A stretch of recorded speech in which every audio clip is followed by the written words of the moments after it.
Hey out there, this is Friday, September 2nd, 2016 here in Northern California. It's about 9:25 in the morning.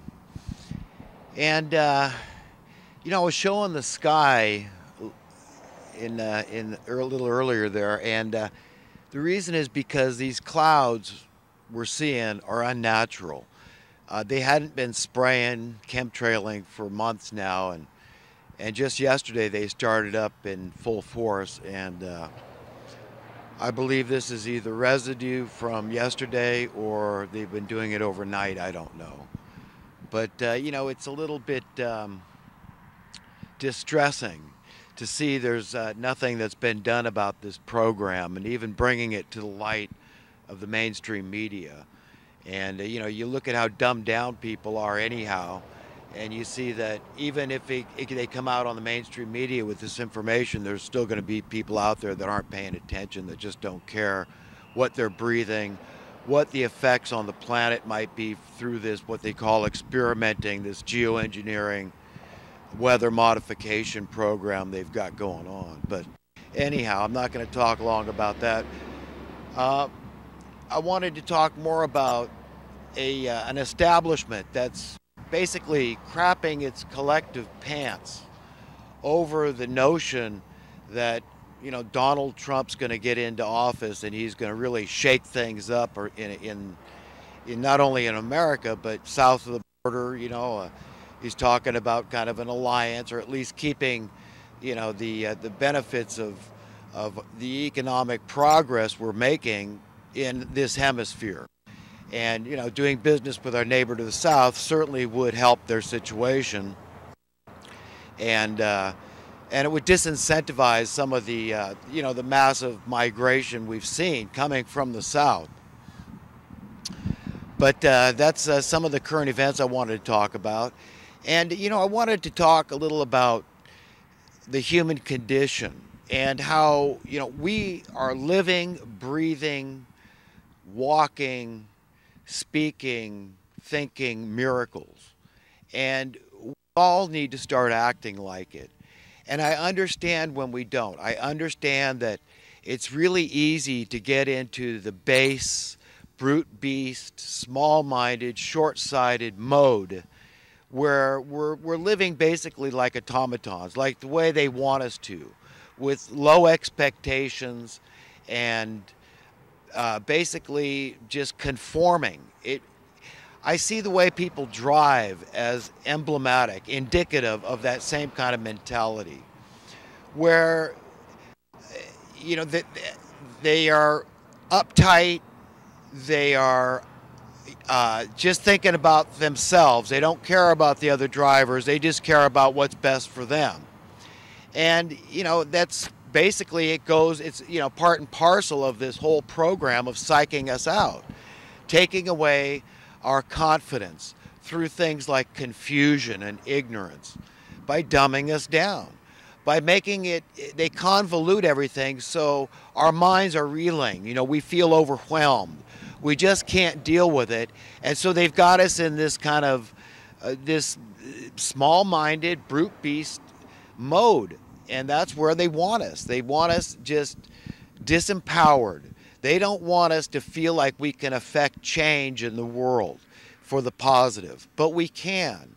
But we can only do it understanding that it's God that's helping us. When we understand that it's not us, when we put away the false pride and the ego about this stuff, and we realize that this is a spiritual battle, when we realize that human beings are all one family, we're all one race, the human race, and Satan is causing division, and all these human minions of Satan, witting and unwitting, it has the same effect. All these people that are knowingly deceivers, okay, those are the class of people I'm talking about that sit on the top.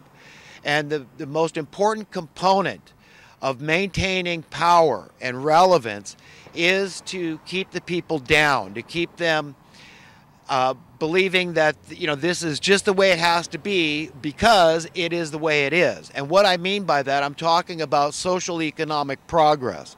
They don't want you to believe that we can make slow, steady economic progress across the board, this rising tide of prosperity that lifts all ships.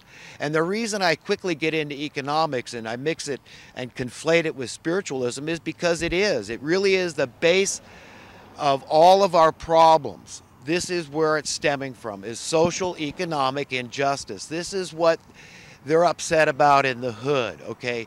This is what's going on with the prison population. This is what's going on with mass migration, okay? It's all about corruption. It's evil. It's about the love of money. People can't handle the money. They're like kids in a candy shop. They want it all for themselves. They don't care about you. So they quickly, willingly, head over heels, prescribe to this social Darwinian economic principle where it's all about me. You know, screw them before they screw me. Hoard, get on top, and then nobody can knock you down. You're too powerful. You can hire attorneys. You can defer all the problems that you're creating and just kick the can down the road. And we all, you know, we look up at these people because a lot of them are politicians and the banking class, and in particular, not just the regular, you know, local credit union I'm not talking about. I'm talking about the money printing class, this power that goes with the copyright of the currency. This is the satanic power, and this ties right into the Bible, right into Scripture. In fact, I don't think you'll find a quote religious, which I don't like to use that word a lot, but you know, for lack of a better term right now, any major religion like, you know, Islam or Judaism, Christianity, it's all about making progress, okay? And what is that progress? What is keeping us from progressing as a race? It's these monsters. It is Satan. It is the forces of darkness that are dividing us, misleading us, and telling us, look over here, look over there. It's this group of people. It's this group of people. It's that individual, that individual. No, folks, it is Satan in the machine. It's a ghost in the machine, and that's what it is.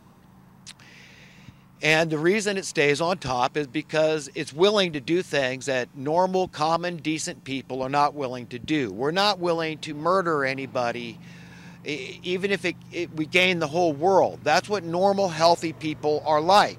And that's the vast majority of people deep down inside. They're really good, decent people. But they're frustrated. They're filled with anxiety and fear, and they want problems fixed. We have an instinct. It's innate in the human being to want to see the problem solved. We don't just want problems maintained. We want to say, look, if there's a solution to the problem, let's get to the bottom of it and let's fix the problem, okay? And that's what I'm all about. That's why I bother doing what I do with these videos. It's, you know, it's just like, look, it doesn't matter if people think I'm foolish, you know, to even try to bother, and you know, my viewership is so low, nobody's listening to me anyhow, whatever the case may be. I really don't care. I've still got to get things off my chest. When I feel like nobody out there is saying the things that I feel need to be said, okay, to one person, and one person can say it to another in a better, more eloquent way, more coherent way, then that's fantastic. That's all I want. All I know is I want to do what I'm told to do. And I feel like there's things that people are missing. You know, we're obsessing over little things. We're fixating on minutia, basically. We've got to get to the root of the problem. And I wish Donald Trump was focusing more on what the money printing class has done to not only America, okay, which is the citizenry of America, but all around the world. This is the money printing class. We're interfering with everybody's business. We're all up in everybody's stuff when America is going down the tubes. We're losing prosperity. California is leading the way. We've lost home ownership and the hope of home ownership, and it's spreading like a cancer across the country. This is how they're stealing the wealth of the nation and kicking the can down the road. The only solution is, well, we just need more social welfare. All those people that are going to be on welfare now, they've had their houses stolen through this fraud, through bailing out the bankers, through the expiration of the Glass-Steagall Act and all this, you know, the debasement of your currency relative to to housing dollars, okay? That's what happens when, you know, a commodity like housing goes through the roof. That just means your money is worth so much less. Okay, that's what it's all about. It's a direct correlation. So people have to understand how this whole thing works. It's really nuts and bolts. I like to talk about nuts and bolts. And understand this spiritual battle. While we're busy pointing fingers and say, yeah, it's going to solve all America's problems by deporting all the illegal immigrants. Okay, it isn't. And believe me, it's going to cause somewhat of a mini depression. So people that say, oh, you know, they're going to cause a depression and blame Donald Trump if he gets in office and all this. This is a lot of ifs. But what I'm saying here is that it will. No doubt it will, because people aren't understanding that this whole thing with the immigrants is more than cheap labor. Americans have never been afraid to work for low wages, okay? I've done it myself, plenty, okay? And the other argument is that they're bringing in a voting base. And yeah, I would say, yeah, that's true. They're trying to get rid of any restrictions for anybody voting. I mean, it's ridiculous. You know, show an ID. Of course you should show an ID, and there should absolutely be a paper trail. Everything should be able to be checked after the fact. That's a no-brainer. We want strict controls over these things. We want rules and regulations where it concerns the will of we the people. Of course we do. And we must have it, or else we've lost our country. I agree with that sentiment entirely, and all the people that prescribe to that sentiment. For sure, definitely. And that means even if Hillary wins, I mean, it doesn't matter. If that's the will of the people, that's the will of the people. Let's see, what else is in the news? Oh, Hillary and Picklegate, you know, they came on, Jimmy Kimmel put that on his show, you know, and actually Wolf Blitzer that actually proved there is a pop when you open the jar of pickles, which was kind of funny. I think Alex felt a little bit vindicated at that point.